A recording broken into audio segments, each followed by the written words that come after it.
Mummy என்னப்பா ஒரு 200 rupees கொடுங்க. 200 ரூபாப்பா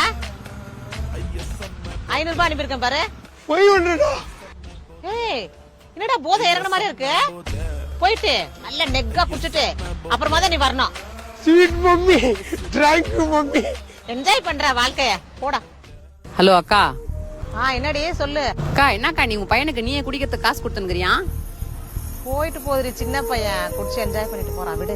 அக்கா நீயே இந்த மாதிரி பேசினா எப்படிக்கா? தப்புக்கா. என்னடி நான் கஷ்டப்பட்டு பெத்து வளர்த்து ஆளாக்கி அவனை படிக்க வச்சு 2 லட்சம் ரூபாய் கொடுத்து வேலையில சேர்த்து விட்டா வேலைக்கே போகாம குடிச்சிட்டு இஷ்டத்துக்கு சுத்திட்டு திரியறான். அப்ப எனக்கு எப்படி இருக்கும் நீயே சொல்லு.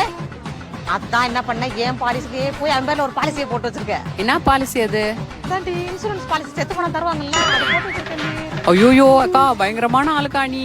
ஆமா 8 வருஷம் ஆகி போச்சு இன்னும் 2 வருஷம் தான். ஏன் செத்து போச்சுன்னு வச்சுக்க அந்த காசை வாங்கி என் பொண்ணு கல்யாணத்தை ஜாம் பண்ணிடுவேன். என்னப்பா அம்மாட்ட ஏதாவது சொல்லணுமா?